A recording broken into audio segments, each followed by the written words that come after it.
অসুস্থ সিংহ, বুদ্ধিমান শিয়াল ও বোকা গাধা। এক গভীর জঙ্গলে বাস করত এক শক্তিশালী সিংহ। সবাই তাকে জঙ্গলের রাজা বলে ডাকত। কিন্তু একদিন হঠাৎ সে ভয়ানক অসুস্থ হয়ে পড়ল।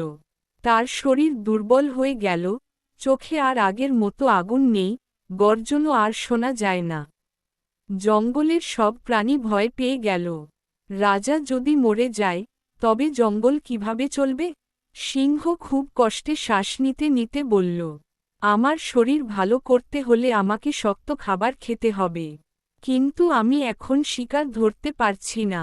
জঙ্গলের প্রাণীরা সবাই ভয়ে চুপ করে রইল। তখন সামনে এগিয়ে এল এক চালাক শিয়াল। সে মাথা নত করে বলল, মহারাজ, আপনি চিন্তা করবেন না, আমি আপনার জন্য খাবার জোগাড় করে আনব। সিংহ কৃতজ্ঞ চোখে শিয়ালের দিকে তাকাল।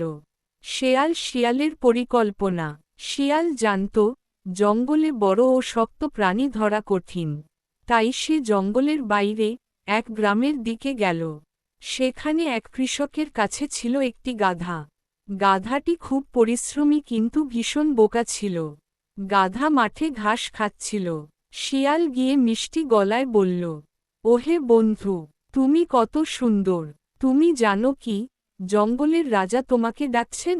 গাধা অবাক হয়ে বলল, আমাকে? কেন? শিয়াল হাসল, কারণ তিনি অসুস্থ। তুমি খুব শক্তিশালী, তোমার মতো কারো সাহায্য দরকার। রাজা তোমাকে তার বিশেষ বন্ধু বানাতে চান।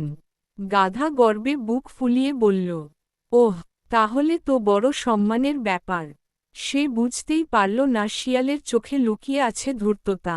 ঘোড়ার মুখ বোকা গাধার যাত্রা। শিয়ালের সঙ্গে গাধা জঙ্গলের দিকে রওনা হল। পথে গাধা নানা স্বপ্ন দেখতে লাগল। আমি রাজপ্রাসাদে থাকব, সবাই আমাকে সম্মান করবে। কিন্তু যত গভীরে জঙ্গলে ঢুকছিল, তত অদ্ভুত আওয়াজ শোনা যাচ্ছিল। গাধা একটু ভয় পেয়ে বলল, শিয়াল, এখানে এত গর্জন কেন? শিয়াল তাড়াতাড়ি বলল, ওটা রাজা আপনাকে স্বাগত জানাচ্ছেন। সিংহের মুখ সিংহের কাছে।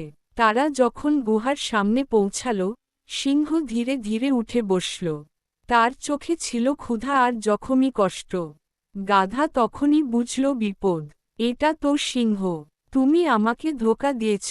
সে পালাতে চাইল, কিন্তু অনেক দেরি হয়ে গেছে। দুর্বল হলেও সিংহ এক ঝটকায় তাকে ধরে ফেলল। গাধা কাঁদতে কাঁদতে বলল, আমাকে ছেড়ে দাও, আমি তো কিছুই করিনি। সিংহ একটু থেমে গেল। তার চোখে এক মুহূর্তের জন্য দয়া ফুটে উঠল।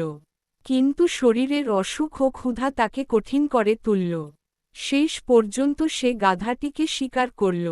বৃষ্টির সাথে মেঘ শেষে এক শিক্ষা। শিয়াল দূরে দাঁড়িয়ে দেখছিল। কাজ শেষ হলে সে মনে মনে বলল, বুদ্ধি না থাকলে শক্তি কোনো কাজে আসে না। জঙ্গল আবার শান্ত হল। কিন্তু সেই গ্রামের কৃষক সারা জীবন তার গাধাটিকে খুঁজে পেল না। দুটি শিক্ষা। অন্ধ বিশ্বাস আর লোভ মানুষের সর্বনাশ ডেকে আনে। আর যারা শুধু নিজের স্বার্থ দেখে, তারা অন্যকে বিপদে ফেলে।